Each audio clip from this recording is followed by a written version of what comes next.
Cassandra, it means it's going to be about trans issues. If you ever hear me being introduced as Evelyn, it means it's going to be about personal issues. But having said that, this is a very self-indulgent 15-minute piece that is very much both very personal and very to do with trans issues. So.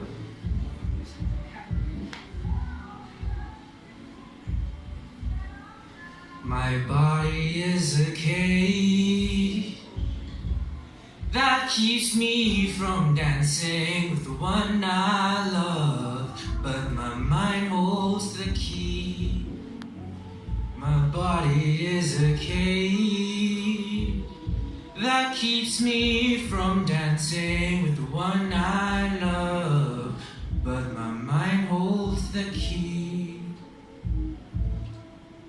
19. I almost died and I almost didn't.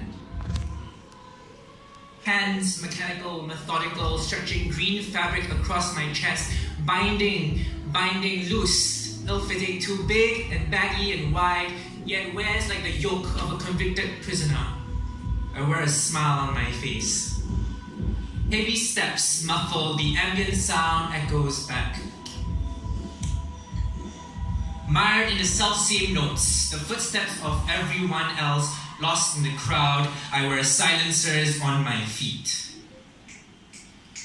Large, wide movements. Keep your inflection down and your legs wide. Remember, like the camouflage mosaic on my skin, there is another in my skin, seen but unowned. I wear a mantle on my shoulders. 18. I made plans to die. I'm standing on a stage of fear and self-doubt. It's a hollow play, but they'll clap anyway. I'm standing on a stage of fear and self-doubt. It's a hollow play, but they'll clap anyway. 17. I started coming out again. Hey, Grandma gave you ang pao for your birthday. Next time when you got a girlfriend married, must remember to come and give me grandchildren, okay? Hey boy, if you ever have a girlfriend, must bring her to see me. As your mother, I want to meet her. See if she's the right kind of person for you. Don't want her. Next time my son married, don't know what kind of 小杂包. Even her children, I don't want as grandkids. 16. I wanted to be like her, not with her. Well, I want the two of you first. Better not turn out to be gay, otherwise I cannot take it. Especially you, boy. You carry on the family name. My open letter to my grandmother, mother, and father. Listen, there's something very important for me to tell you. I'm not your boy. You've got the wrong person. No one fits the description of what you think you're looking for. Stop looking at who you think you see. Look at me. Mom, Dad, Grandma. You're chasing the shadows of my past, trying to find pieces of me, but the pieces are long lost whispers on the wind. It's true that I used to hide in those shadows, acting, sock puppets, hand puppets, wayang kulit, everything also have all the pattern come out. 15. I came out to my best friend and never said a word. These things are my constructions, made to pull the wool over your eyes so they could not find me. Now I'm trying so hard to pull back strands of wool from eyes that have stopped seeing, but knitted wool sweaters fill the room with memories of old Christmases and a happy family. Today I do not know where these sweaters are anymore. We have long since discarded them, but the lint from their pockets still line the rooms. And these are the remnants of our past that you blindly scurry into the corners for, ignoring me, with the scraps you desperately cling to. 14. Rediscovering what everything meant to me almost killed me. I float amidst a world of different memories. You, pasting clothes onto my skin, and then standing back, smiling as if your invasion on my skin is some wonderful work of art. Yet, the chainmail you place on me wraps around my bones and binds to my skin like an exoskeleton of expectations, my life slowly sapping away with every move made. 13. I forgot about everything. But what are skin and flesh and bone but immutable constructs? Holding the strings of fate, I, the puppet, trust and held hostage by you and everyone else, made to dance for your pleasure and the vice grip you made to crush my ribs. If shackles on my flesh are akin to death, then I guess give me a chance.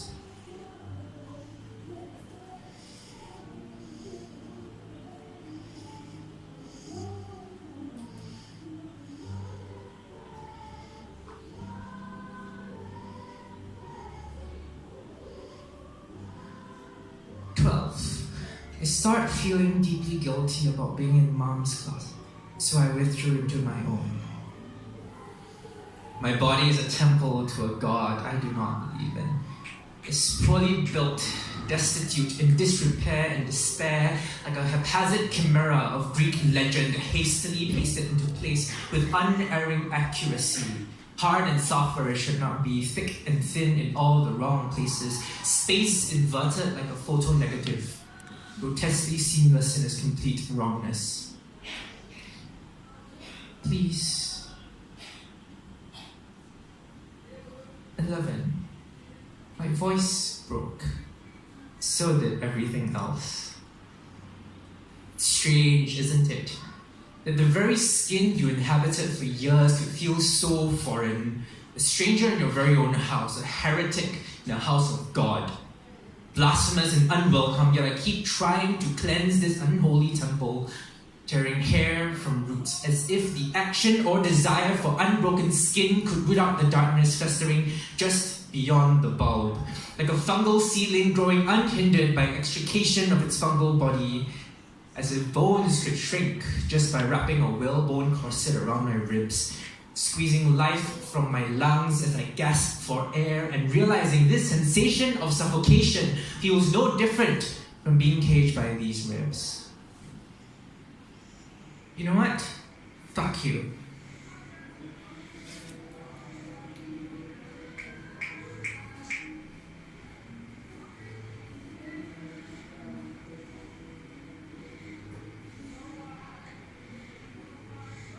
Nine.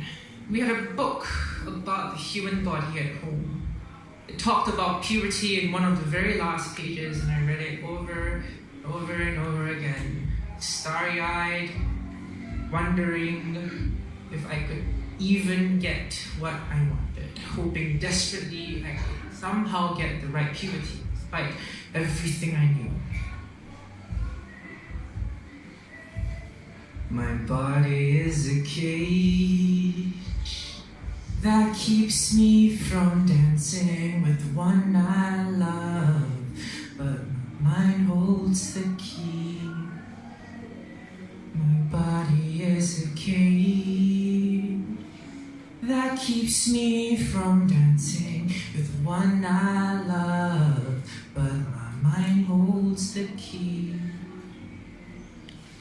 7. No one's at home most days, and Mom's closet is my sanctuary.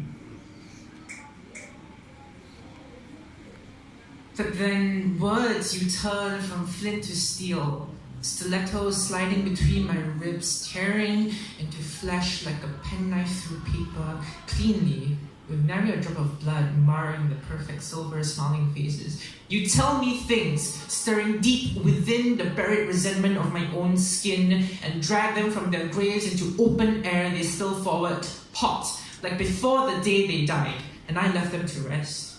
But you have no sense of respect, letting sleeping dogs lie or dead corpses sleep. Before I dare show you have wounded me, I will run to safety, because I used to think that you were safety itself. But now I know better than to trust someone who has over and over again surprised me with her venom. Perpetual high alert, because I never know when your smiling face like silvery stilettos will turn again to slide between my ribs, because you never think before pulling the trigger. tearing me apart before I have a moment to blink, wondering if the wetness on my pillow is a pool of tears or blood. 5. I knew. I knew I could never tell you, or you, or you, or you, or you, or you, or you, or you, for fear of persecution or correction. I'm living in an age that calls darkness light. Though my language is dead, still the shapes fill my head. I'm living in an age whose name I don't know, though the fear keeps me moving, still my heart beats so slow. 3. I wore my shirt as a dress. 0. 0. 0. Time's up. How long has it been now? White noise, harsh silence, head-splitting screams, keeping the peace. What day is it again? Days and nights blend, superimposed, themselves connected. Lucid dreams and waking nightmares, all but indistinguishable. The sun never came up, I would not know that I was alive. If the moon never arose, I would lose all sense of time, surreally lucid, aware only of fate's cruel paw. Crushing ribs, breaking mine, I run my hand over buzz-cut air, feeling echoes of broken thought instead, struggling to keep in mind. The deadline exists. You know, you have nothing to lose. Just give it a go. Okay.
I remained imprisoned in green, behind bars of concrete, hemming my life shut in a tapestry of state-sanctioned discrimination. The air is always a shade of grey and much too heavy. On Mondays, I go back from the weekend, wondering if I'm here by mistake, a hallucination, because mistake. This place cannot exist. Mistake. I cannot exist here. I'm a mistake girl. So why mistake? Does Chapter 93, the Enlistment Act, apply to mistake me?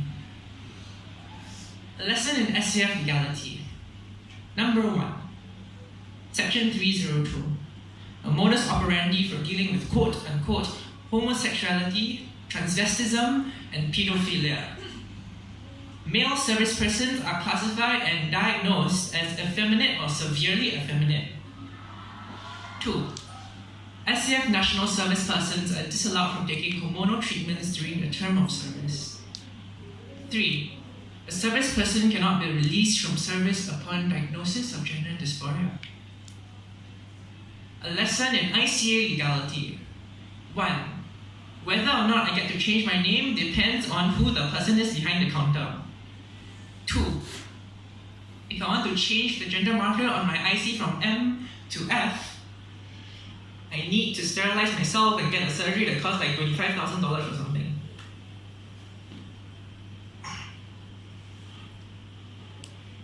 Scoring wide for a source I could maybe blow allowances like addicts on crack, but I could not do without these innocuous blue pills, filling my head with trepidation, bringing forth wisps of gathering hope, nesting at the base of my skull, feeding an apathy for life rather than a desire for death. The stars felt closer to my palms. I'd rather be scattered among stardust than be buried with dirt in my mouth, silenced and mute until the end, without ever leaving for something more. And maybe I find nothing. Rocks and space dust in the far reaches of space, but space is where I want to be. Not trapped on Earth, reaching for stars that would burn to touch. So if I must be consumed in the fires of my own making, then let it be. Set my spirit free. Set my spirit free. I'm so sorry. Spirit free. Set my body free. Set my body free.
Thank you.